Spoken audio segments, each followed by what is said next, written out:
Hey Gengar Gang, what is going on? My name is Ryan, this is the Analytic Gengar, and welcome to another video. In today's video, friends, we talk about the importance of liquidity for Pokemon trading card investing and what you need to know about being a liquid investor. Now, today's video is something that I think everyone can benefit from. Whether you are a casual hobbyist, whether you are an avid collector, or whether you are a stringent market-driven investor, I think everyone can benefit from having liquidity in their Pokemon trading card collection. And in today's video, I hopefully want to share with you not only some insight, but also some really good examples of how I go about managing my own liquidity within my collection. So without further ado, let's go ahead and get started in today's video, which is everything you need to know about market liquidity and why it is important to Pokemon trading card investing. Now, obviously, like many of these videos, the first thing we should do is go ahead and define market liquidity.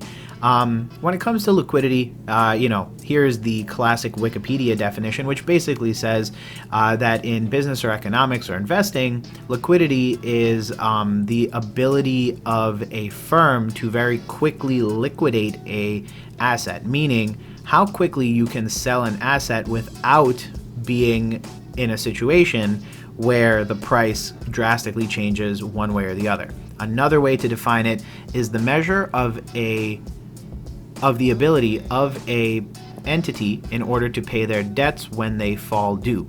So, what does all that mean in basic English? Well, basically how much money you have on hand at any given point. You need cash. This has to be cash, mind you.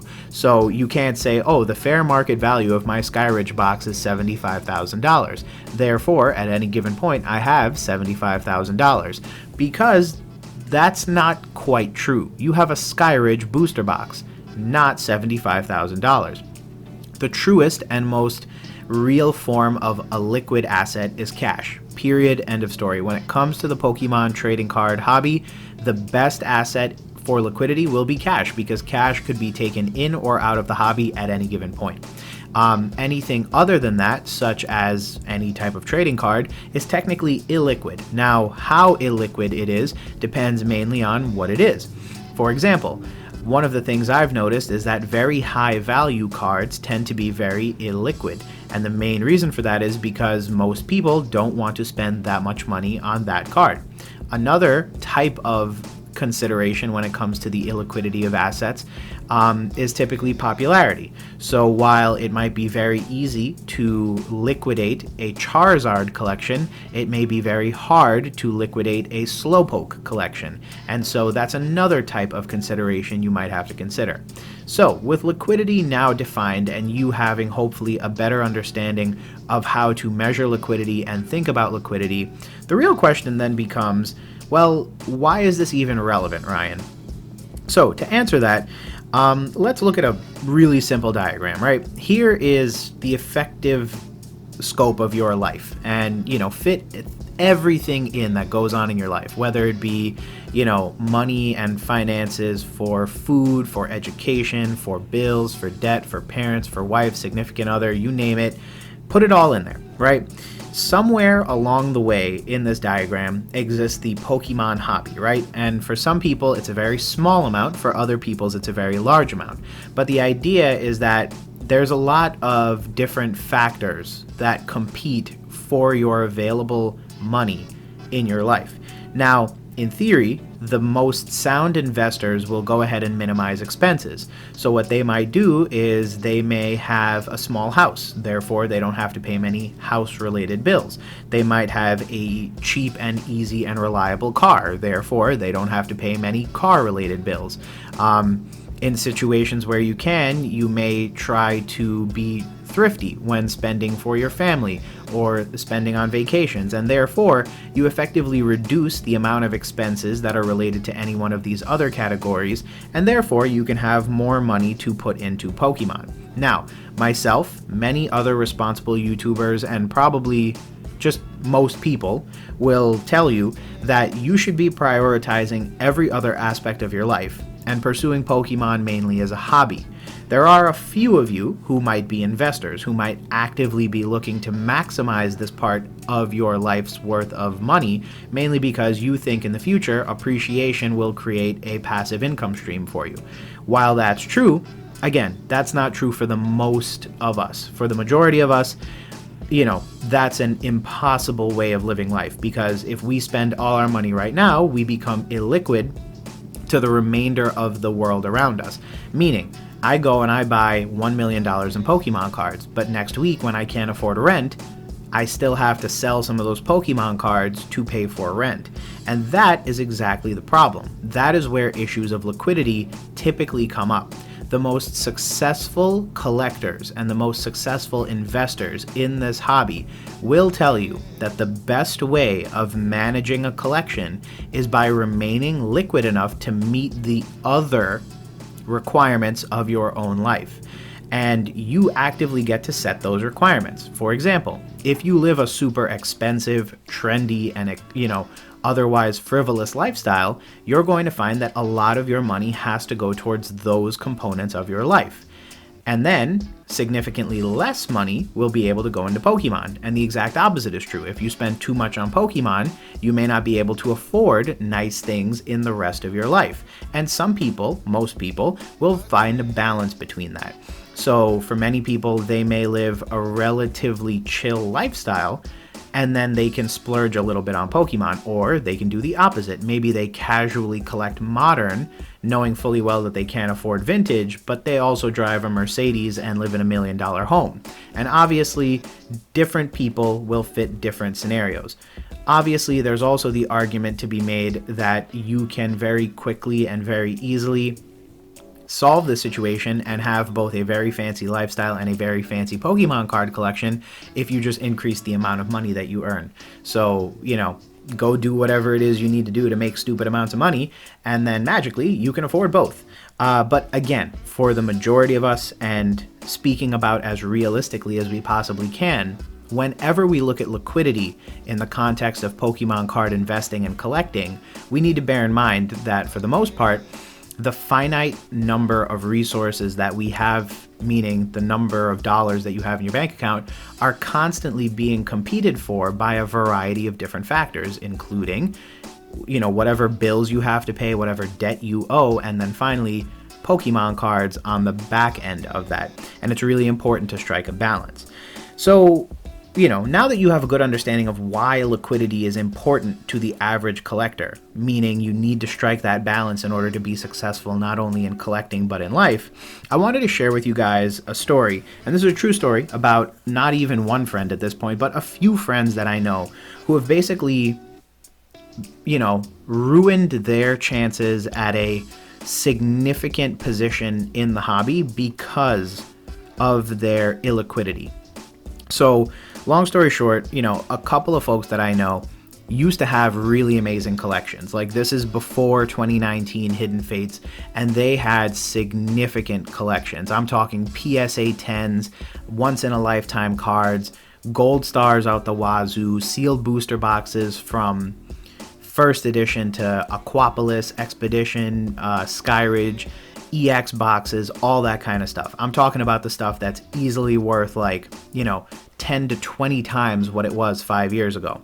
And the issue with each and every single one of these friends or acquaintances that I know is that they consistently found ways to be as illiquid as possible. Meaning, when they had bills coming due, they frequently ended up in situations where they would hit me up and they would say, "Hey, can you buy this from me? I need to pay a bill. I know I'm selling it a little lower, but you and I have done business in the past and I really need the money, so I'd appreciate it if you could buy it from me." Now, me, as a collector, I've always tried to do the exact opposite, which is remain very liquid, so that when situations like this come up, I can take advantage of it. And so that's exactly what I did. I would buy the stuff from them, and that's honestly how I've acquired quite a bit of really weird random stuff, and also some of my most prized Pokemon related possessions. And the truth of the matter is that sometimes these are situations that just are unforeseen. For example, I had a friend who had a pet pass away, but prior to that needed some really significant care, and they didn't have insurance, they didn't have funds available, i.e. they were illiquid, and they never planned for a situation like that to happen. Now this is, a tragedy in and of itself, and obviously it's a crappy situation to be in. So I understand that you might not have $5,000 just sitting around, and you might need to sell something from your collection in order to fund your dog's end-term care. Then there are situations where it's like, hey, I need to pay rent this month. Do you want to buy this blister from me? And it's quite literally the price of rent. So it's funny because sometimes you'll have situations that are genuinely unforeseen and almost tragic in a way. And then there are just situations where it's like, you knew exactly how much you were going to need to pay at a certain time. You've put yourself into the situation. And unfortunately for many of these folks, for one reason or the other, these periods of illiquidity have continued to plague their collection goals. And as a result of this, they started out with a huge collection. I'm talking maybe double or triple the size of my own, probably on scale with some of the larger YouTubers.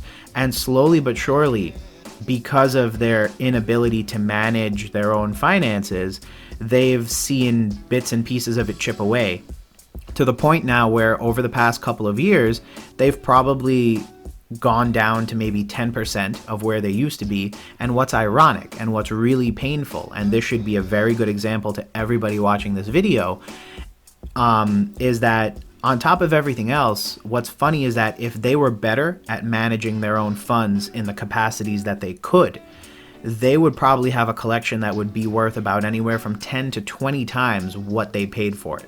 So you can imagine some of these people had things like EX Dragon boxes. Those were selling for $2,000 when they sold and are now worth literally $20,000.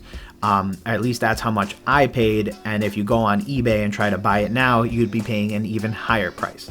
So these are the real life stories and tragedies that I frequently see happening because of your inability to manage liquidity.